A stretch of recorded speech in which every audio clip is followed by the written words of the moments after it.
The ballroom of the Dostun estate in Short Hills, New Jersey, glittered under 1,000 hanging lights. Every alpha in the tri-state area had been invited. Omegas were rarer still, an unmated one walking in alone. That was me, Theo Park, 19 years old, skinny, wearing a borrowed blazer 2 sizes too big, holding a fake press badge I had absolutely no business carrying.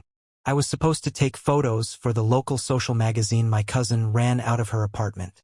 Just blend in, she had told me. Look busy. Nobody stops a guy with a camera. She was wrong. I had been there maybe 11 minutes when it happened. The crowd parted, not dramatically, not all at once, but in the way a river parts around a boulder. 3 tall figures stepped through the entrance on the far side of the room, and the air around them seemed to change temperature. I noticed them the way you notice thunder before rain. Before I fully understood what I was seeing, something in my chest already knew. Triplet brothers. The Nakamura triplets. I had heard the name exactly once, from my cousin, who had whispered it like a warning. The Don invited the Nakamuras. Do not get near them. I did not know why. I did not ask. I was focused on my camera settings. And then, one of them stopped walking. He was in the middle of the 3, the tallest by maybe half an inch. Dark hair, sharp jaw, a gray jacket that fit like it had been built around him specifically. He turned his head slowly, like a compass needle swinging toward north. He was looking directly at me. I lowered my camera. My face went hot. The brother on his left stopped next. Then the one on his right.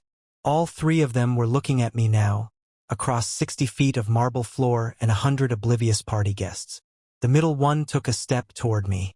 I did the only reasonable thing a smart, sensible person would do. I spun around and walked very quickly in the other direction. I found a side corridor off the main ballroom, lined with framed photographs of the Dostun family going back 4 generations. I pressed my back against the wall between 2 portraits and tried to get my heart to behave normally. It did not cooperate. I had grown up knowing what I was. Omega. Rare in a world that was mostly betas. Rarer still in a family like mine where nobody else presented that way. My parents had been beta and beta. My cousin was beta.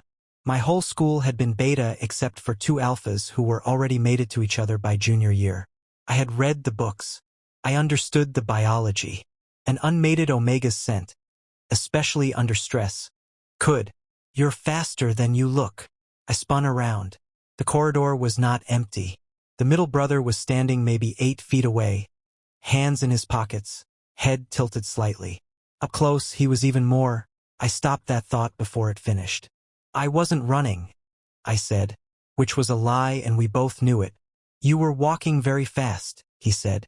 The corner of his mouth moved. It was almost a smile. I'm Soren Nakamura.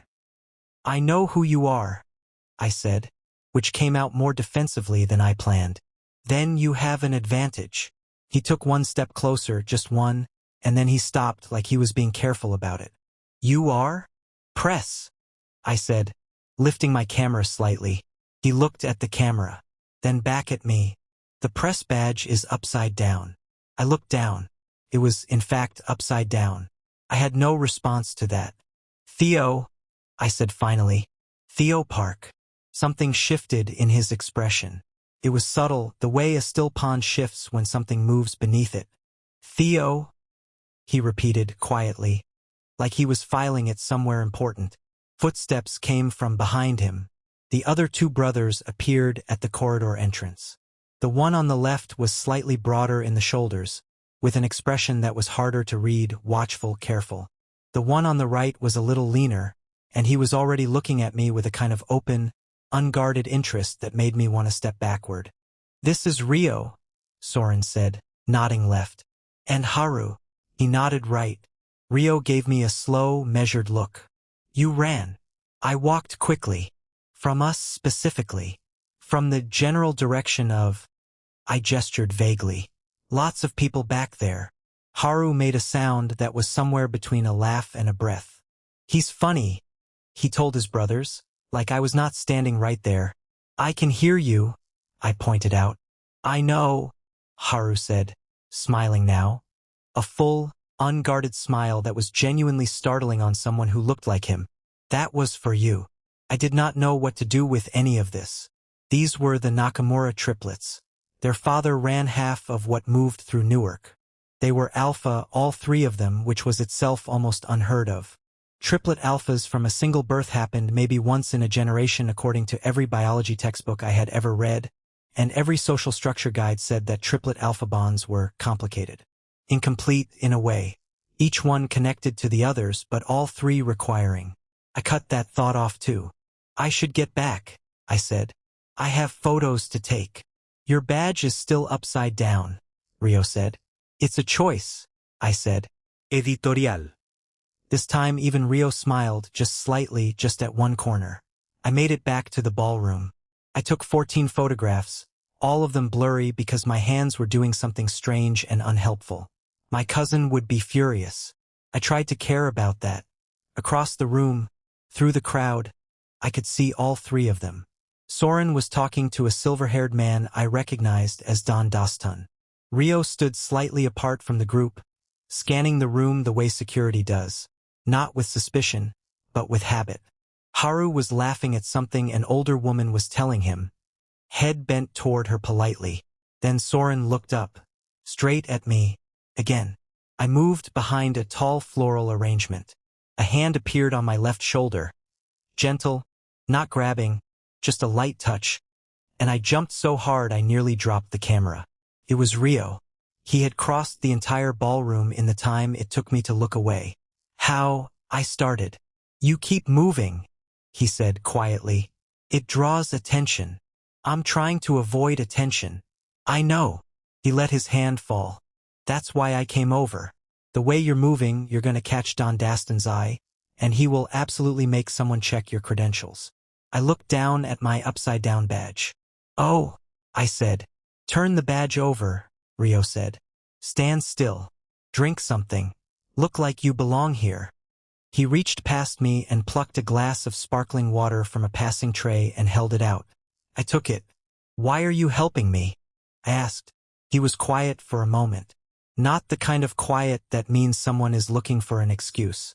The kind that means they are deciding how honest to be. Because Soren asked me to, he said finally. And because, a pause. You look like you are about to bolt for the exit, and I would rather you did not. Why does it matter if I leave? He looked at me steadily. Because you walked in here, across a room full of alphas, completely unshielded, and somehow managed to make it 11 minutes before. He stopped. Before what? Before we noticed you, he finished carefully. There was something under those words.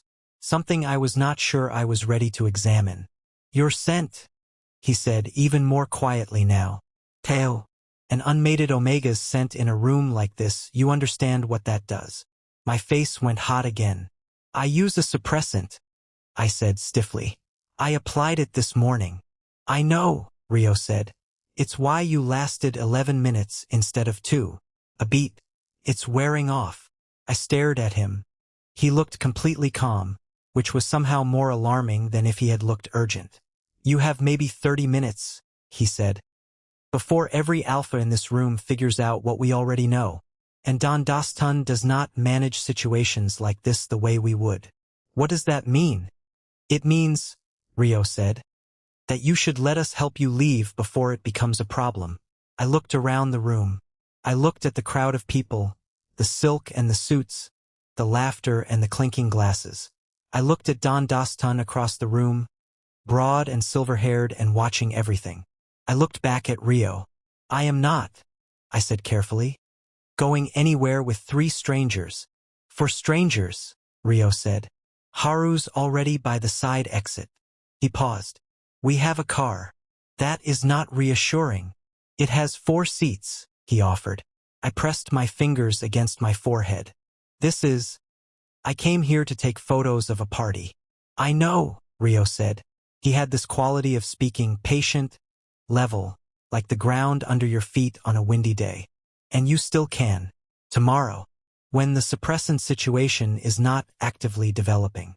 I looked across the room one more time. Don Dostun had turned. He was looking toward our corner. His eyes swept past the floral arrangement, past me, and then came back. Okay, I said. Okay, fine. The car was a black SUV. It had 4 seats. Haru was, in fact, already at the side exit, leaning against the wall with his arms crossed, and he straightened up the moment he saw me and gave me a look like someone who had been genuinely worried. You okay? He asked me directly, which nobody else had. I'm great, I said. This is completely normal. It's a lot, he agreed, falling into step beside me. I know it's a lot. Rio, stop walking so fast. You're making him nervous. I'm already nervous, I said. See, Rio. I heard him, Rio said, from ahead of us, and he slowed down. Soren was at the car. He had gotten there before any of us, which meant he had left the conversation with Don Dostun, with the Don himself mid-sentence, and that detail landed somewhere in my brain as significant in a way I did not fully process yet. He opened the back door. I looked at the open door. I looked at him. Where are we going? I asked. Somewhere safe, he said. A property we own in Summit. It's 20 minutes. And if I say I'd rather go home? Then Rio drives you home, Soren said. Right now. No argument. He paused. But your home address is where? Exactly? I thought about my apartment. My apartment had thin walls and a ground floor window that did not lock properly, and a building full of betas who would absolutely notice if an Omega and Centpeak showed up and flooded the hallway. I got in the car. Haru slid in beside me. Rio took the front passenger seat. Soren drove. We pulled out of the estate's circular drive and onto the dark New Jersey road. And for a while nobody said anything. Then Haru said, very conversationally, So what do you actually do, Theo? Besides infiltrate galas. I'm a student, I said. Photography. 2nd year at Rutgers. Newark campus? New Brunswick. Long drive from the party, he said. My cousin arranged it. She runs a social column and she needed someone who could. I stopped. Why am I telling you this? Because I asked, Haru said simply. And because it's easier to talk than to sit there thinking about all the things that could go wrong. I stared at him. Am I wrong? He asked. You're not wrong, I admitted. He nodded, satisfied. Outside the window, New Jersey rolled past in the dark. The old trees of short hills giving way to the roads of Summit. The houses set back from the streets. The quiet that settles over wealthy neighborhoods at night like a second layer of dark. I was in a car with 3 alpha strangers who had claimed, politely but with complete certainty, that I was there. I was not going to think that word yet. We're not going to pressure you, Soren said from the front seat, without turning around, like he had heard my thoughts. I want to be clear about that. Appreciated, I said, and my voice only shook a little. The house in Summit was nothing like I expected. I had braced myself for something imposing, something that announced its own importance the way the Dostun estate had, with iron gates and hedges trimmed into perfect submission. Instead, the Nakamura property was a wide, low-built house tucked behind old oak trees, lit from inside with ordinary yellow light. It looked like a place where people actually lived. That somehow made it harder to be afraid of. Soren pulled into the driveway and cut the engine. For a moment, all 4 of us sat in the quiet. Ground rules, Rio said, turning in his seat to face me. You get the guest room on the 2nd floor. It locks from the inside. We stay on the 1st floor unless you invite us up. You want to leave at any point. Say so and we take you. I blinked. You rehearsed that? Yes, Rio said without embarrassment. He actually wrote it down earlier, Haru offered. Haru, Rio said. He should know we take it seriously, Haru said. The list means we take it seriously. I looked at Rio. You wrote a list. I like to be prepared, Rio said. Something about that, the sheer, earnest practicality of a man writing a guest rights list in a moving car, cracked something open in my chest just slightly. I did not let it show. Okay, I said. Those rules are fine. The guest room was on the 2nd floor as promised, and it had a window that looked out over the backyard where an old oak tree spread its branches wide enough to block half the sky. The lock on the room was a proper deadbolt. I checked it 3 times. I sat on the edge of the bed and took stock of my situation. My cousin was going to call eventually. My suppressant was wearing off in a house with 3 alphas. I had 14 blurry photographs and no story for the column. My phone buzzed. A contact name I did not recognize. Summit House, Haru. I stared at it. Then I remembered I had handed Haru my phone in the car so he could confirm the house's Wi-Fi password, and apparently he had taken the opportunity to add himself. The message read, "There's food on the kitchen counter if you're hungry. Nobody's going to knock. Just so you know it's there." I almost smiled. Then I caught myself. I typed back, "How did you even get my number?" His reply came in 4 seconds. "You handed me your phone. That was for the Wi-Fi." Multitasking. I set the phone down. Then I picked it up again. "Tell Rio his list was good," I typed. A pause. "Then he's going to be impossible about this. Thank you for ruining him." This time I actually smiled. I woke up the next morning to the sound of something going wrong downstairs. It was not loud. It was the specific kind of urgent quiet that people use when they are trying very hard to keep their voices down and failing only slightly. I pressed my ear toward the floor. 3 voices. One I did not recognize. I unlocked my room and went to the top of the stairs. The front room below was visible from the landing. Soren stood near the far wall, arms crossed, expression completely flat. The kind of flat that means everything under it is the opposite. Rio was to his right. Haru was slightly in front of both of them, which I was beginning to understand was his instinct. Put himself between his brothers and whatever the problem was.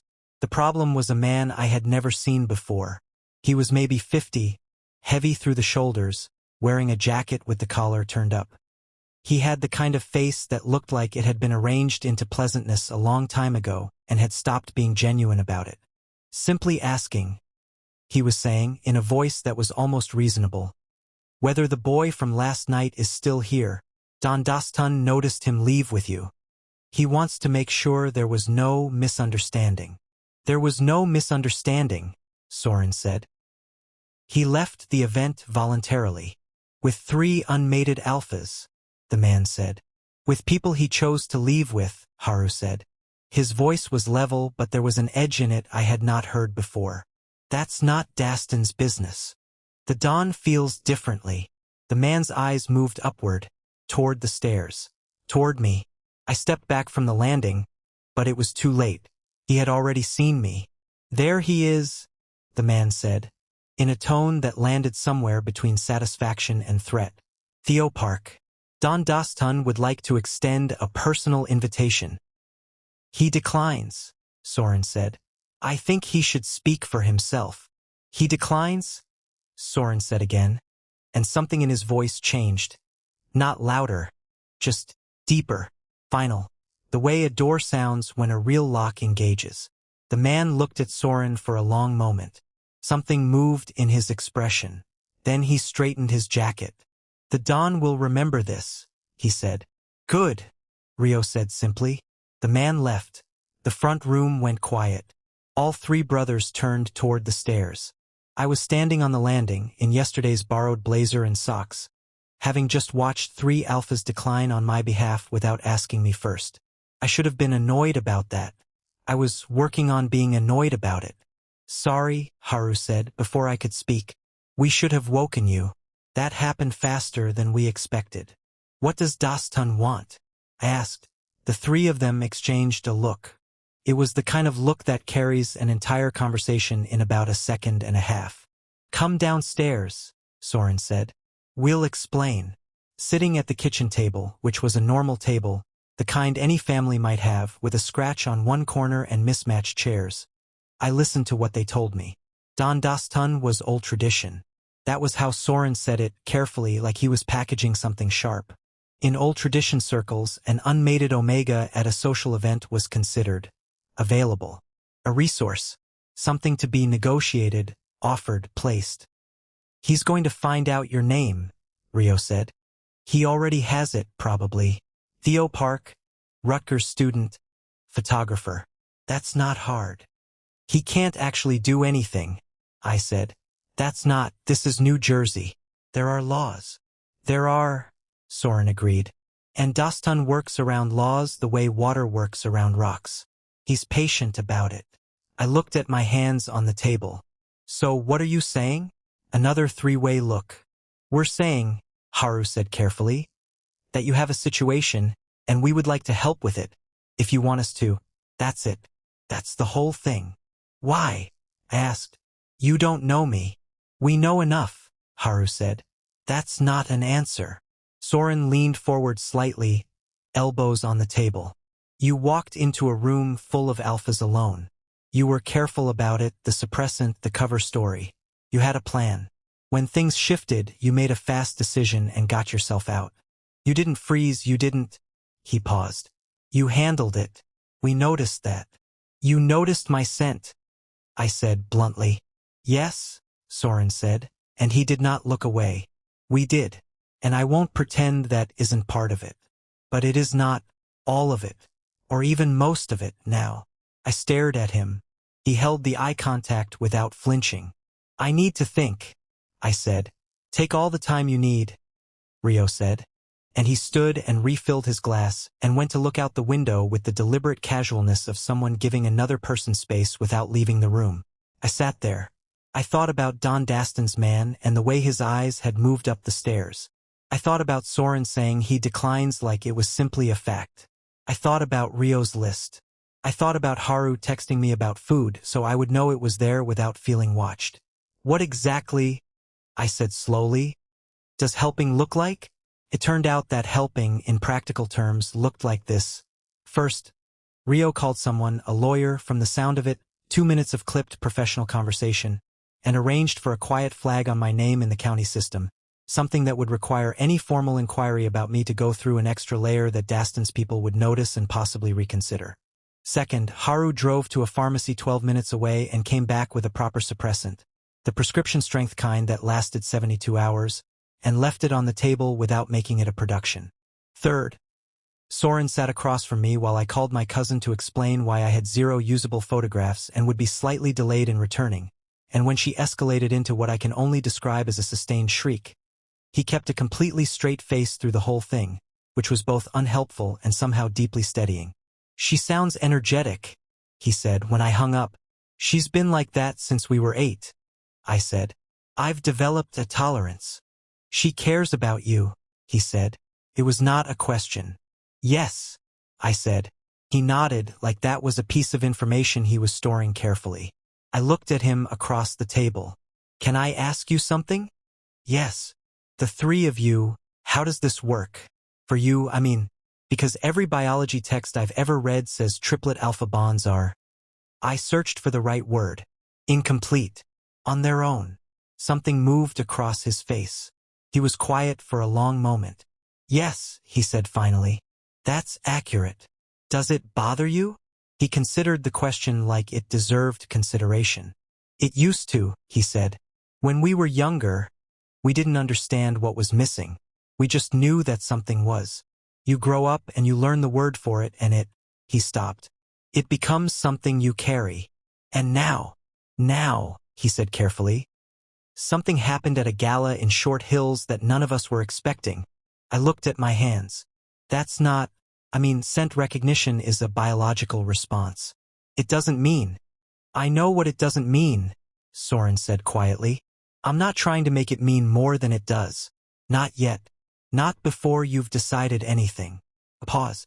I'm just answering your question honestly. I looked up at him. He looked back. Outside, a car passed on the road. Inside, the house was very quiet. Okay, I said after a moment. Okay, he said. It was Rio who found the problem. He appeared in the kitchen doorway at 3 in the afternoon, and his expression, which was, in my limited experience, typically a controlled and even thing, had changed. We have a complication, he said.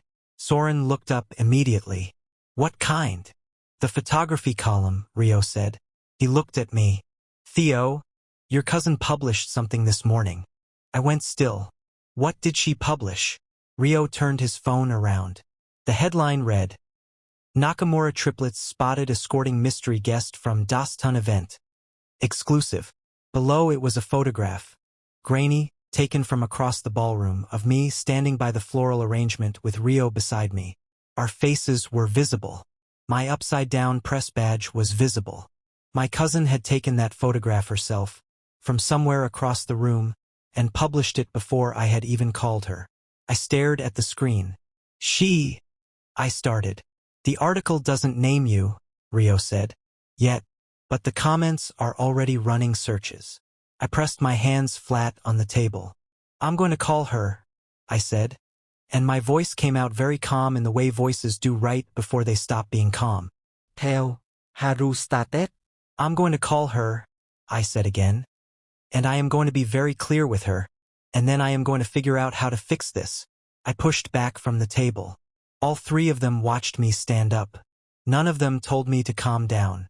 None of them tried to handle it for me. I walked to the stairs. For what it's worth, Haru said quietly, behind me. She probably thought she was helping.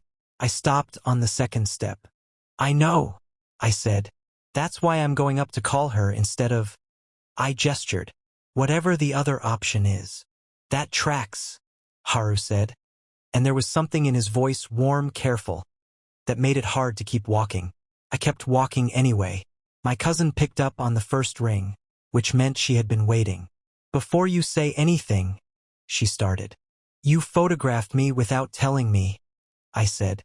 I was across the room. You didn't even see me. And then you published it. Theo, do you understand what that photo is worth? 3 Nakamuras and a mystery guest? That's the biggest social column hit we've had in. My face is in it, Priya. Silence. It's grainy, she said, smaller now. It's recognizable. Rio's legal team is already... I stopped. I had not meant to say that. Daston's people came here this morning. Here, Priya, because they saw me leave with the triplets, and now your article is helping anyone who wants to find me do exactly that. A very long pause. I didn't know about Daston, she said quietly. I know you didn't. Theo, I'm sorry. I'll take it down.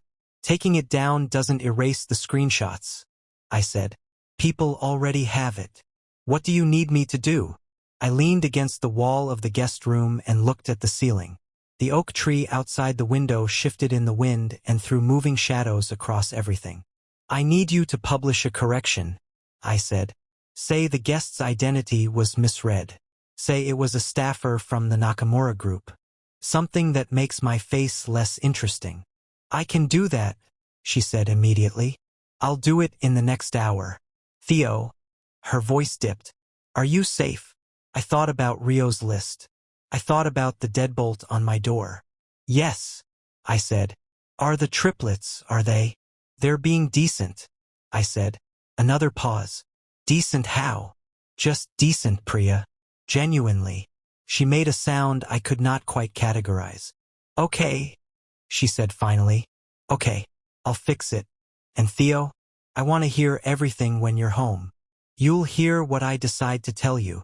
That's fair, she said, which was the most self-aware thing I had ever heard her say. I came back downstairs to find all 3 brothers sitting in the front room, not talking, arranged in the specific way of people who have been worrying quietly and are trying to look like they have not been. Soren was near the window.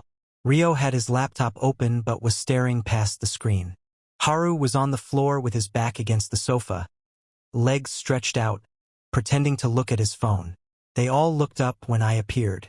She's publishing a correction in an hour, I said. She'll redirect the identity. It won't erase everything, but it should cool the comments. Rio nodded slowly. That'll help. I paused. I told her your legal flag was already on it. I shouldn't have said that. I'm sorry. It's fine, Rio said. She's family. She was going to find out eventually if this... He stopped. If this what? I asked. The room did something complicated. All 3 of them did, actually, that fast wordless exchange again, the kind that clearly had years of history in it. If we keep talking, Soren said carefully, which we'd like to, if you're open to it. I looked at him, then at Rio, then at Haru on the floor, who was looking up at me with an expression that was very honest. No performance in it, just a person hoping for something.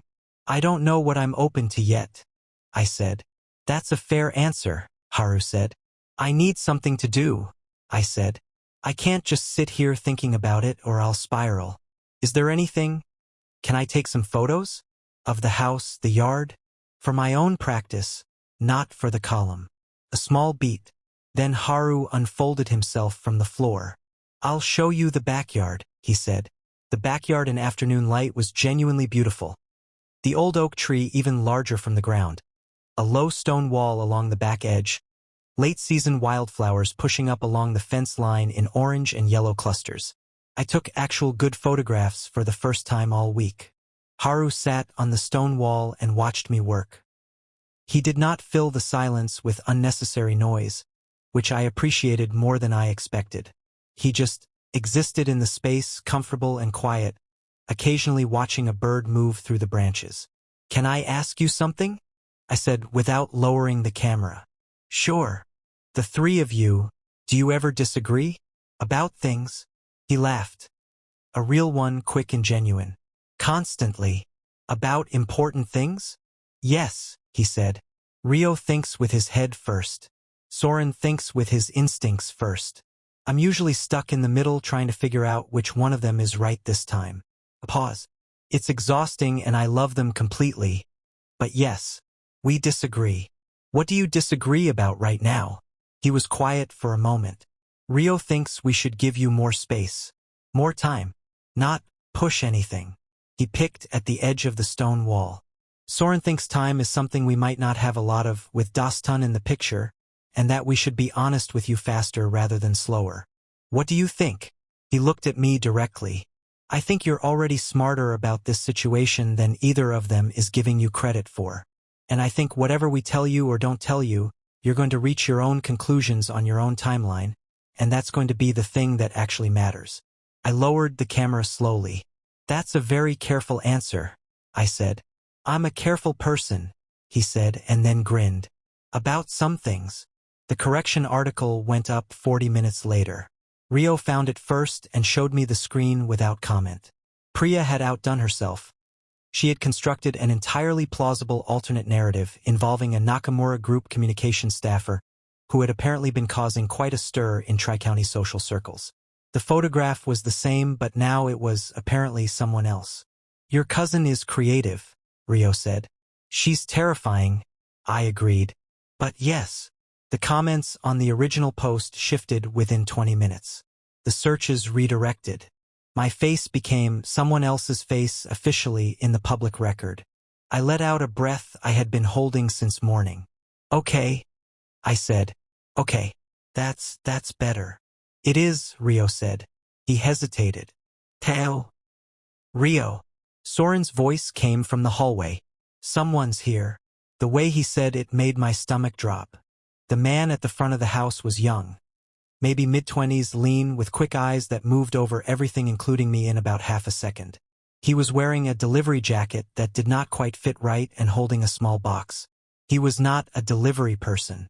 I knew it the same moment Rio did because Rio stepped slightly in front of me without making it obvious, the way you move a chair to block a draft. Package for Soren Nakamura, the man said pleasantly. Leave it on the step, Soren said. Signature required. It isn't, Soren said. Leave it on the step. The man's pleasant expression held for one more second. Then he set the box down on the step, straightened up and looked. Not at Soren, not at Rio, directly at me. Don Dostun hopes you're comfortable, he said. He looks forward to a proper introduction. He turned and walked back to a gray car idling at the curb. Nobody spoke until the car turned the corner. He just wanted to confirm I was here, I said. Yes, Soren said. The article didn't work. Dostun has his own sources. The article will help with the public record. It won't help with him. Soren looked at the box on the step. Don't touch that. I wasn't going to touch it. Sorry. That wasn't aimed at you. He looked at Rio. Call someone to check it. Rio was already on his phone. Haru appeared at my elbow, which I was beginning to recognize as his way of checking on me without making a scene of it. Still okay? He asked quietly. Define okay, I said. Upright. breathing, not currently fleeing. Then yes, I said. Technically. The box turned out to contain nothing dangerous, just a card. The card was thick, cream-colored, with the Dostun family crest embossed at the top. The message inside was handwritten in a looping, deliberate script. An Omega without proper placement is an invitation to misfortune. I can offer stability. Consider my interest a kindness. I read it twice. Then I set it face down on the table. Placement, I said. The word tasted terrible. Old tradition language, Soren said. He sees you as. I know what he sees me as, I said. My voice had gone very flat. I've read the history books. I know exactly what old tradition alphas think an unmated Omega is for. Nobody argued with that. I'm not going to him, I said. I want to be clear. That is not a possible outcome. Agreed, Rio said immediately. But I stopped. I pressed my palms on the table. I can't stay here indefinitely. I have classes. I have a life in New Brunswick. I have things that are mine, and I am not going to let one man at a party rearrange my entire existence. Also agreed, Haru said. So what actually stops him? I asked. What, realistically, makes Dostun decide I'm not worth the effort? The three of them went quiet. It was a different kind of quiet this time, not careful, not reluctant. The kind of quiet where people are calculating. If you were placed, Rio said slowly, in old tradition terms, if you were formally connected to another household, one with enough standing that pursuing you became more costly than letting it go. You mean a claim, I said. The word settled over the room like a stone into water. Not the way he means it, Soren said quickly. Not placement, not ownership, an acknowledgement of connection, an introduction socially of you as belonging within our circle. It changes the calculation for him. I looked at Soren. You're describing an arrangement. I'm describing a choice, he said.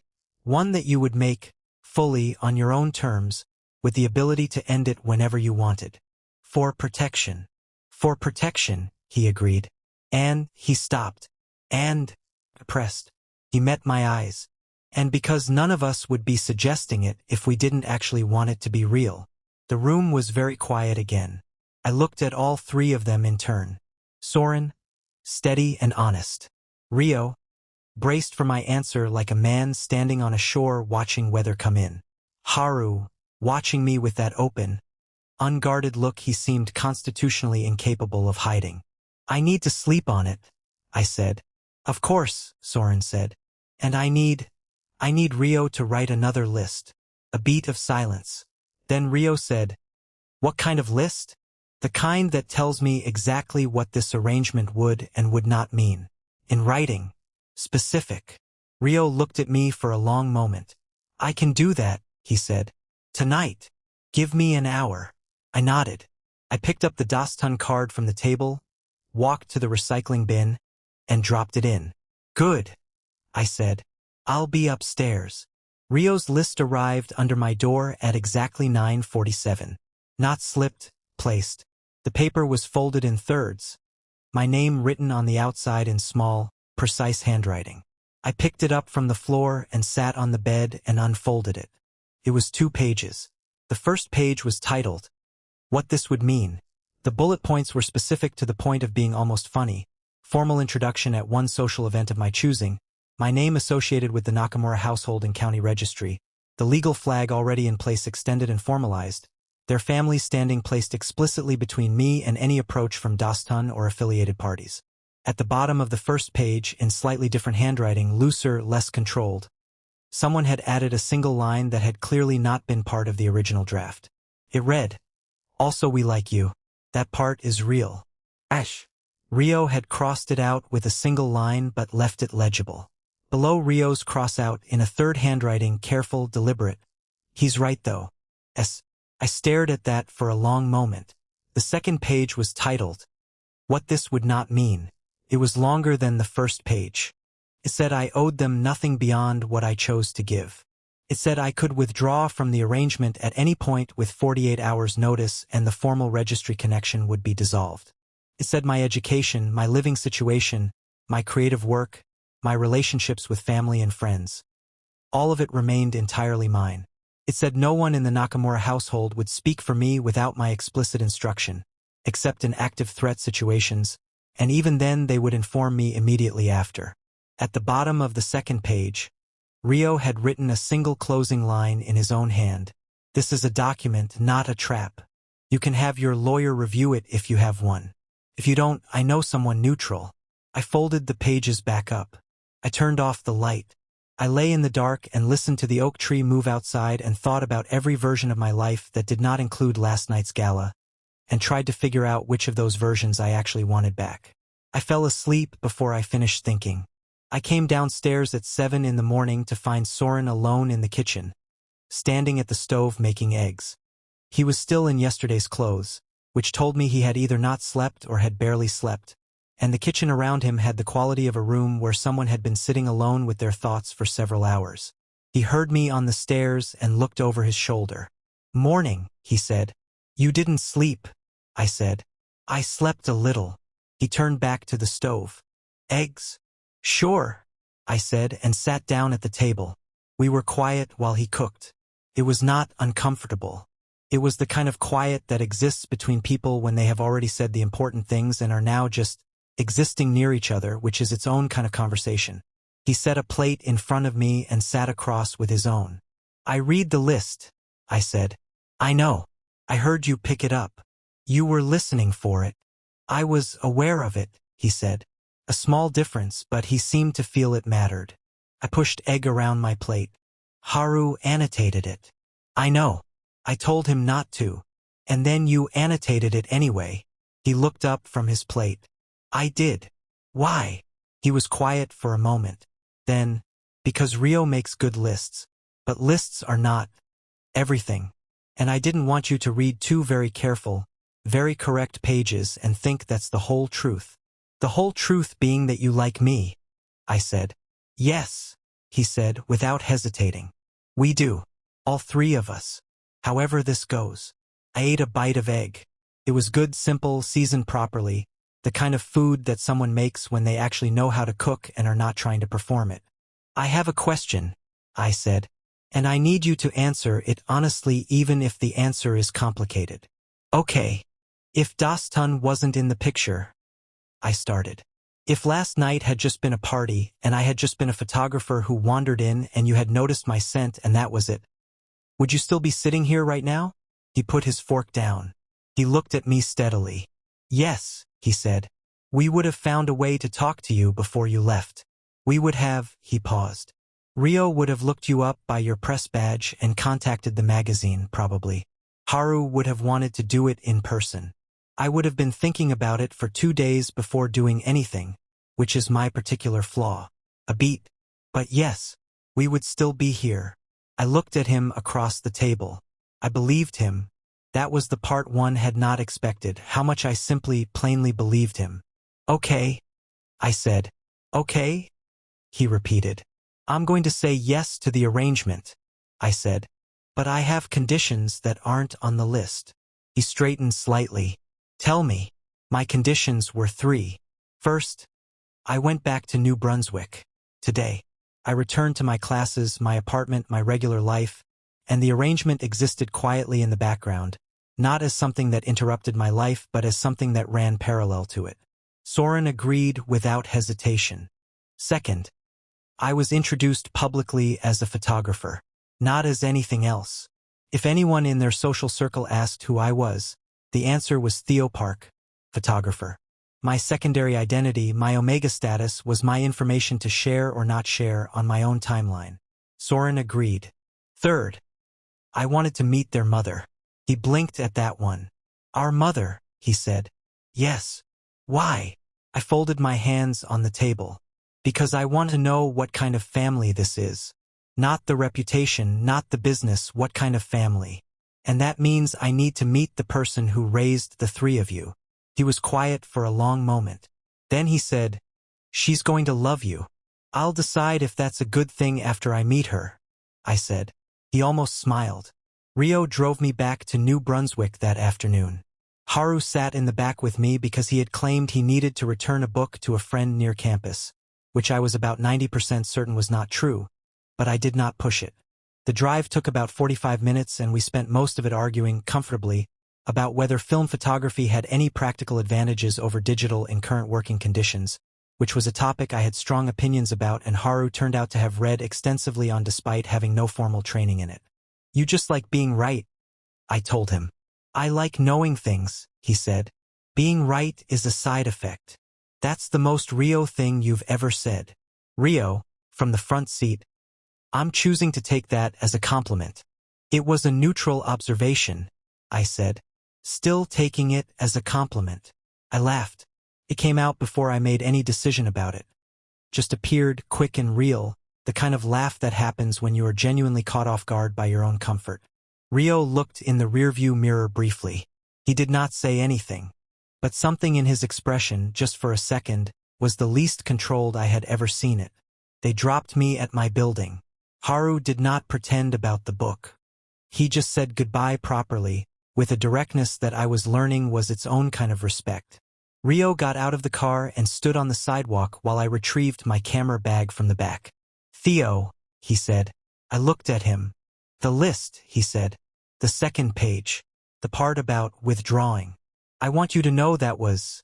He stopped, pressed his fingers together in a characteristic gesture I had already learned meant he was choosing words carefully. I wrote it because it needed to be there, not because I want it to happen. I know, I said. I'm not good at... He gestured vaguely at the space between us. Being obvious? I offered. Saying things that aren't factual, he said. I looked at him. Rio, that was a very obvious thing. He looked at me for a moment. Then, small, controlled but genuine, he smiled. Good, he said. Then I said it correctly. He got back in the car. I watched it pull away. I stood on the sidewalk outside my building in the afternoon light with my camera bag on one shoulder and felt different than I had felt 48 hours ago. Not appended. Not swept away. Just like a map had been redrawn slightly and I was taking a moment to read the new version. 3 days passed. Classes happened. I took photographs. I ate actual meals and slept in my own bed and did all the ordinary things that my life was made of, and the Nakamura situation existed at the edge of it like a weather system you can see on the horizon, present, real, but not yet arrived. Haru sent me a photograph on the second day. It was a picture of a very serious-looking pigeon sitting on the stone wall of the Summit House backyard, in exactly the spot Haru had been sitting when I was taking photographs. The caption read, "He found your good angle." I sent back a photograph of a squirrel on the Rutgers quad looking directly into my lens with an expression of profound suspicion. The caption I sent, "My spirit animal." Haru, accurate. Deeply accurate. Soren texted once. Briefly. Everything okay there? Me, yes. You?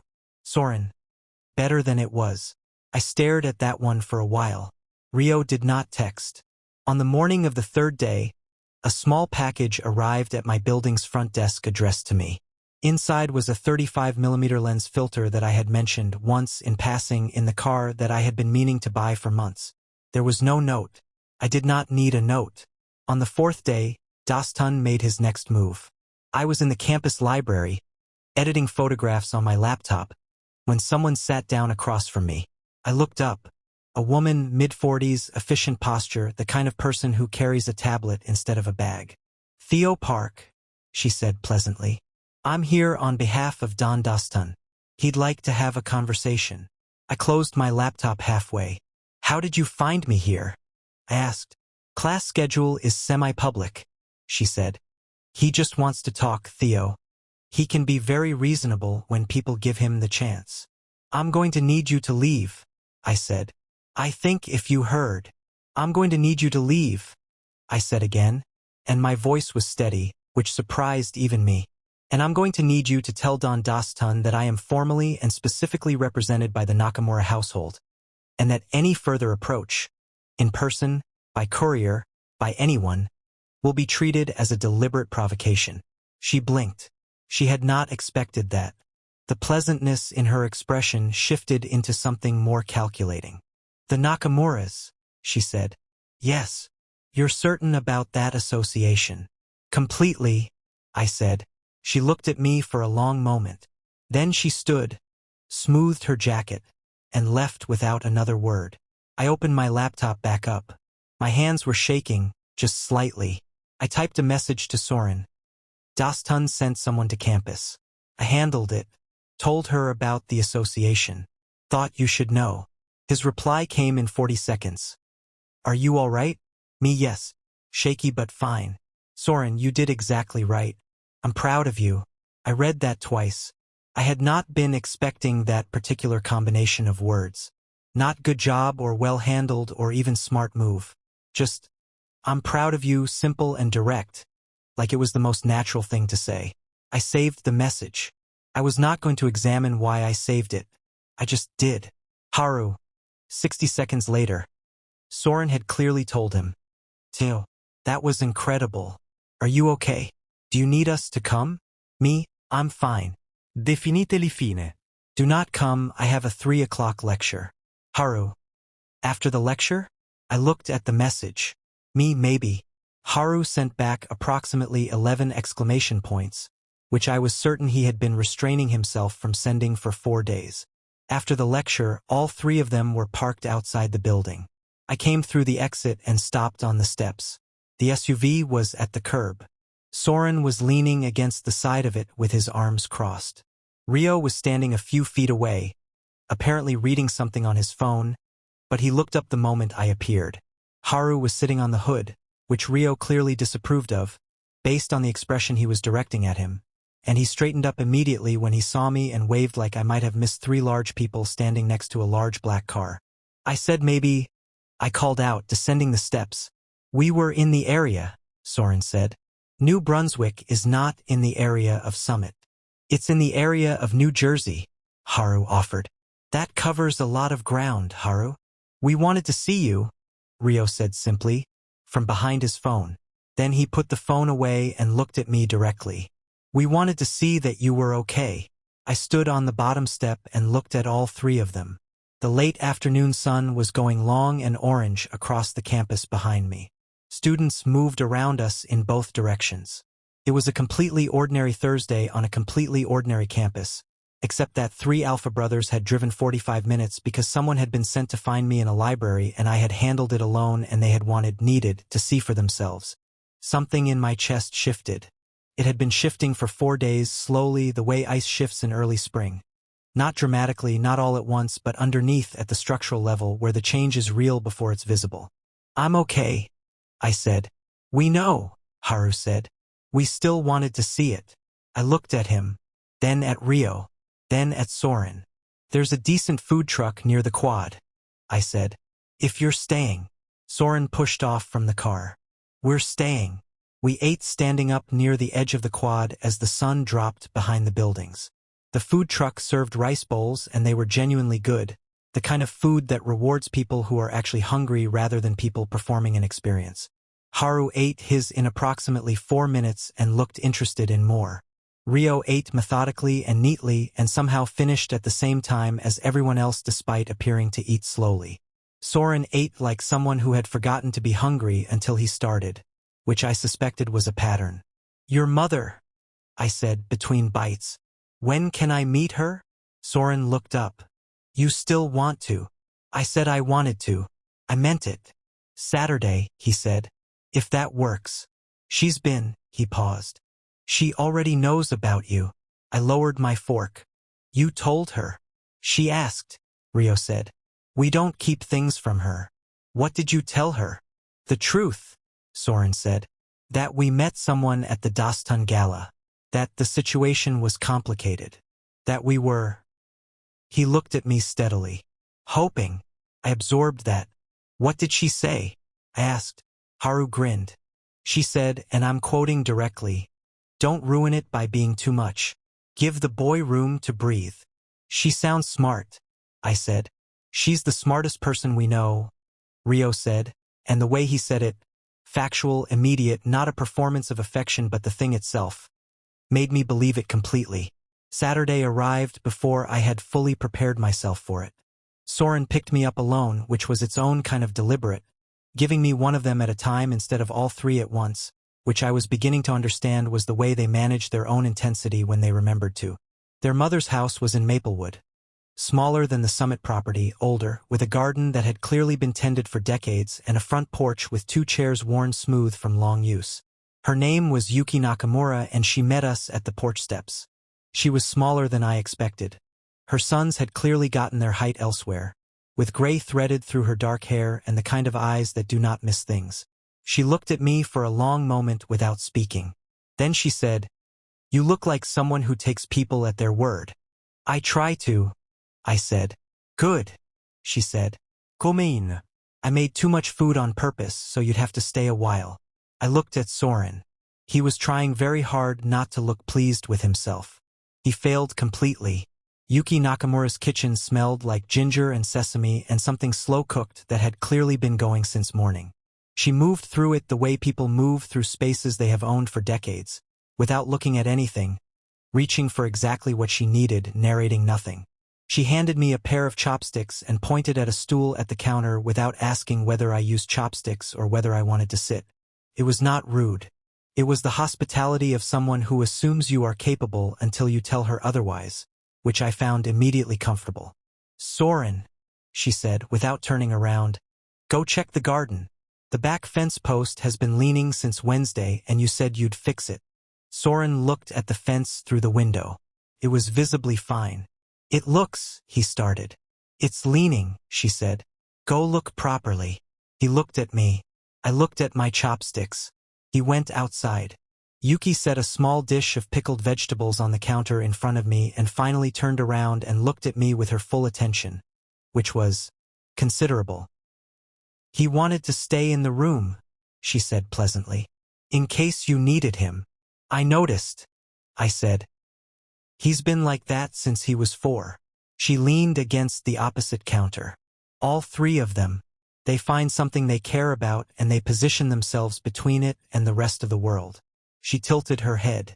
"Has it been too much?" I thought about Rio stepping slightly in front of me in the hallway, Haru appearing at my elbow after the Dostun courier, Soren saying "I'm proud of you" in 40 seconds flat. It's been, I searched for the right word, a lot, but not too much. She nodded like I had confirmed something she already suspected. "They don't know how to be small about things," she said. "Their father was the same way. It's not performance.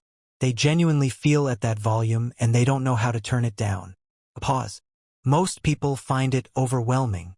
I find it clarifying," I said, and then was surprised that I had said it. She looked at me steadily. "Clarifying," she repeated. "Everything with them is direct. Nobody's pretending.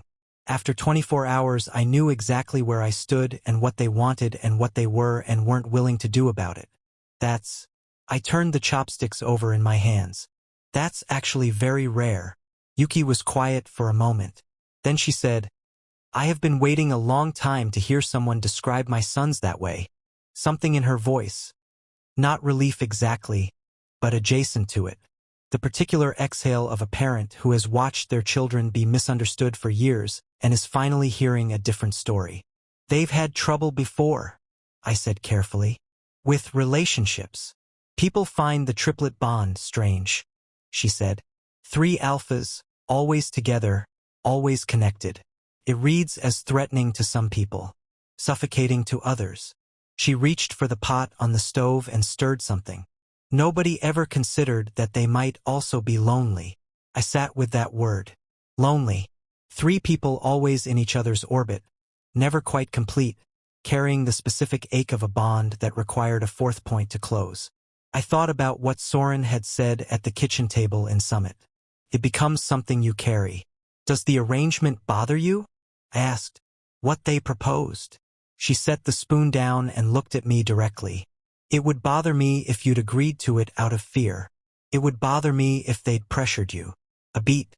"Neither of those things happened, based on everything I know about how it went. So no, it doesn't bother me." She paused. "Does it bother you?" "I agreed to it," I said. "That's not what I asked." I looked at my hands. "No," I said finally. "It doesn't bother me. And that's the part I'm still getting used to. that it doesn't bother me. She nodded slowly. Then she turned back to the stove. You can call Soren back in, she said. The fence is fine. Lunch lasted 3 hours.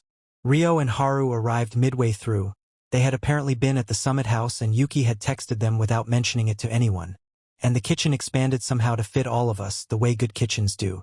Rio sat beside me and spent 20 minutes asking careful, genuinely curious questions about film versus digital that were clearly a continuation of the conversation Haru had started in the car, which meant Haru had told him about it in detail, which meant, "You briefed each other," I said, pointing between Rio and Haru.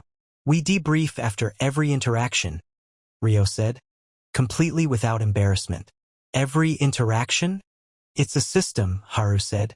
"We've been doing it since middle school. Someone talks to you, they report back. We stay coordinated." I stared at them. "That should be alarming." "And yet," Haru said. "And yet," I agreed. Yuki, from the other side of the table, made a sound that was definitely a laugh disguised as a cough. Soren, sitting across from me, met my eyes. His expression said, "I know. I'm sorry. I'm also not sorry." I shook my head slowly. He almost smiled. Under the table, very briefly, his foot pressed against mine. An accident or not, and he did not move it away and neither did I. We helped Yuki clear the table.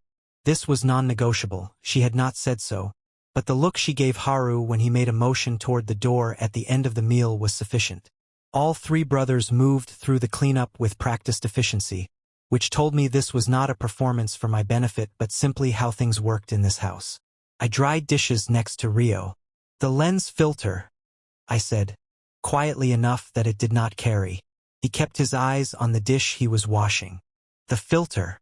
You didn't leave a note." "Notes felt," he paused, "presumptuous.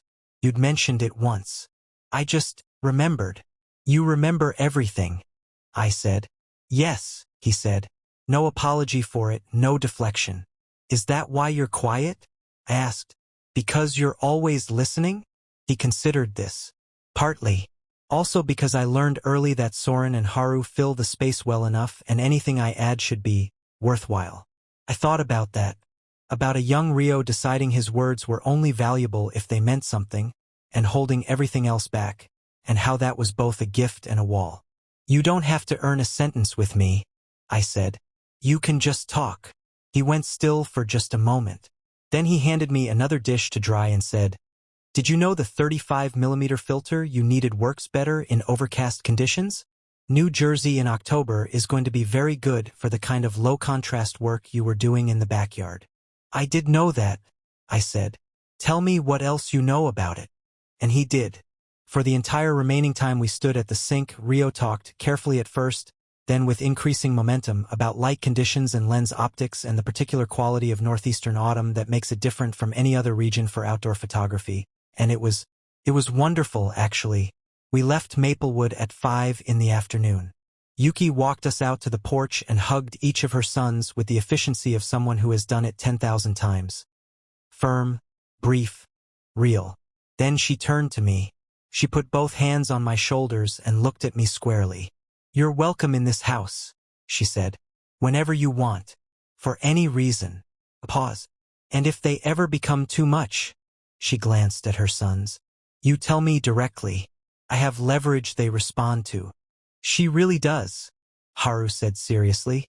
"Thank you," I told her, and meant it in more directions than one. She patted my shoulders once and went back inside. On the porch steps, the 4 of us stood in the early October air. The Maplewood street was quiet. Fallen leaves collecting in the gutters. A neighbor's dog somewhere barking once and stopping. "So," Haru said. "So," I said. "How are you doing?" he asked. "With all of..." He gestured at the general situation. I thought about it honestly. "I'm doing better than I expected," I said. "Which keeps surprising me." "Because you expected to be more afraid," Soren said. It was not a question. "Because I expected to feel managed," I said. "Like a problem being handled. And I don't feel that." "You're not a problem," Rio said. "I know that now," I said. "That's the surprise." We stood there for a moment in the particular quiet of a day that has been full and is now settling. I have something to tell you, I said. All three of you. They waited. I'm going to a portfolio show at the Newark Arts Center in 2 weeks, I said. It's a student exhibition. My work is in it 8 prints. I looked at my shoes briefly, then back up. I would like you to come. As whatever you are. Whatever we are. I'd like you there. The street was very quiet. Yes, Soren said immediately. Obviously yes, Haru said at the same time. Rio said nothing for 1 second. Then, I'll put it in the calendar tonight. I laughed. Of course you will. Under what name? He asked. What do I title the event? I looked at him. He was completely serious. He had his phone out. He was genuinely asking. Theo's show, I said. He typed it. He showed me the screen. It read, Theo's show, Newark Arts Center. 2 weeks. Do not reschedule. The caps are a bit much, I said. They're necessary, Rio said, pocketing the phone. I've rescheduled things before that I shouldn't have. The caps help. 2 weeks later, the Newark Arts Center was full of people and low lighting and the specific nervous energy of student artists watching strangers look at their work. My 8 prints were on the east wall, large format, black and white, all taken in the past month. The oak tree from the summit backyard. The Rutgers quad squirrel, deeply suspicious. A portrait of the Maplewood Street in afternoon light. 5 others. I stood near the entrance and watched people look at them.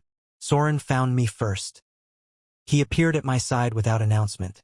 He had a quality of arriving rather than approaching, like he had simply always been about to be there, and he stood beside me and looked at the prints for a long, quiet moment. The oak tree, he said finally. Yes. You got the light exactly right, he said. The way it comes through in layers. I went back 3 mornings in a row to get that shot, I said. Early. 5 a.m. He looked at me sideways. You came back to the house? I didn't want to wake anyone. I just let myself into the backyard. Theo, he said, and his voice had something complicated in it. You could have knocked. It was 5 in the morning. We would have, he stopped.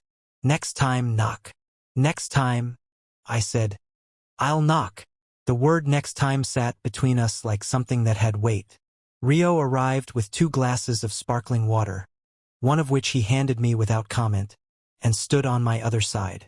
Haru was across the room talking animatedly to one of my classmates about, from what I could overhear, the technical differences between large and medium format printing, which my classmate was clearly not expecting to discuss tonight, but seemed genuinely delighted by. He's going to make a friend, I said. He always does, Rio said. Everywhere. It's remarkable. Does it bother you? That he's easy that way and you're different, Rio said. No. We cover different ground. It works. He looked at the prints. These are very good, Theo. Thank you. I mean it specifically, he said. Not as a compliment, as a fact. These are technically and compositionally very good, and you should pursue this seriously. I looked at him. Sorry, he said. Too direct. No, I said. It's exactly right. We stayed until the show closed at 9. My professor told me the oak tree print had received 3 separate inquiries about purchase. Haru celebrated this more loudly than I did. Rio noted the inquiries in his phone. Soren just looked at me with an expression that said everything he was not going to announce in the middle of a gallery. Outside on the Newark sidewalk, the 4 of us walked toward the parking structure. The night was cool and clear. October doing exactly what Rio had predicted. Overcast all day and then opening up at evening to a sharp, clean dark. Halfway to the car, Haru fell into step beside me and bumped his shoulder against mine lightly. Hey, he said. Hey, I said. How are you feeling? I looked up at the Newark sky. A few stars visible between the buildings, the orange glow of the city below them. Good, I said. Actually good. Not complicated good. Just good. Yeah. He sounded pleased in the way that was entirely genuine and never performed. Yeah, I said. Soren, ahead of us, half turned at the sound of our voices. Rio glanced back. The four of us were walking in the same direction at the same pace in the comfortable way of people who have, without quite deciding to, become used to each other. I thought about the gala 3 weeks ago, the borrowed blazer, the upside-down badge, 11 minutes of being anonymous before everything changed. I thought about Rio's list, Haru's annotations, Soren's "I'm proud of you" in 40 seconds. I thought about Yuki's hands on my shoulders and "you're welcome in this house." I thought about 5 a.m. in the backyard with the oak tree and how it had felt without my noticing, like somewhere I was allowed to be. I had not chosen this. It had arrived the way things sometimes do, through a side door in borrowed clothes, upside-down badge and all, and it had turned out to be something I would have chosen anyway, given the option. The car, I stopped. All three of them stopped with me. "I want to say something," I said. They waited. They were very good at waiting. I came to that gala with a fake badge and 14 blurry photographs, and no plan beyond getting home before midnight, I said. And then all of this happened, and it was overwhelming and strange, and I didn't handle all of it well. And I made my cousin publish a correction to an article that was her own fault but also slightly mine. Haru's mouth twitched. And I let 3 strangers put me in a car, which is something I will never recommend to anyone. "Reasonable," Rio said. "And I met your mother. And she is the best person I've encountered in this entire situation, including all of you." "Also fair," Soren said. And I stopped. "I'm glad it happened. All of it. Even the parts that were terrifying. Because it led to this." I gestured at the 4 of us standing on a Newark sidewalk at 9 in the evening with 8 of my photographs still on a wall behind us. "Whatever this is, I'm glad." Haru made a sound that was immediately swallowed but was definitely emotion. Rio looked at a point somewhere above my left shoulder, which I had learned meant he was deciding whether to say the thing he was thinking or the careful version. He went with the thing. "We're glad too, Theo." "Thoroughly." Soren stepped forward. He was not a person who moved impulsively. I had learned that about him, that everything was considered, that his stillness was active and his movement was chosen. So when he closed the distance between us and put a hand along the side of my jaw, tilting my head up slightly so I was looking directly at him, it was not an accident. It was Soren Nakamura deciding, deliberately, to do the thing. He kissed me. It was brief, careful and real and entirely certain, the way everything about him was. And when he stepped back, his hand dropped and he looked at me with the expression of someone who has just placed a bet they have been holding on to for a long time. "Okay?" he said. "Yes," I said. "Definitely yes." Haru made the sound again, no longer swallowed. Rio said, "I'm updating the calendar entry." "To what?" I asked. "Something more accurate," he said, and would not show me the screen. The oak tree print sold 3 weeks later to a buyer in Montclair. Priya put the story in her column, the real story, the actual one, with my name and my photographs and no upside-down badge in sight. She called it "The Photographer Who Stayed." I told her it was sentimental. She told me it was accurate. She was right. I started spending weekends in Summit. My camera went everywhere, the backyard, the Maplewood Street, the long roads between New Brunswick and Short Hills. Rio bought me a proper camera bag without telling me, left it by the front entrance one Saturday morning with no note, and looked slightly to the left of me when I brought it up at breakfast. Haru learned to identify 17 different bird species because I photographed birds, and he decided that was a skill gap he needed to close. Soren fixed the fence post in his mother's garden that had never actually been leaning, because she had sent him outside to let me talk, and he had realized it later and fixed it anyway on principle.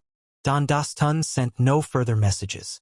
I did not know if that was the formal connection or the Nakamura name, or simply that enough time had passed that I had become less interesting than the next thing. I did not particularly need to know. Some threats are the kind you defeat by surviving them. On a Saturday in November, the 4 of us were in the Summit backyard. Rio was reading.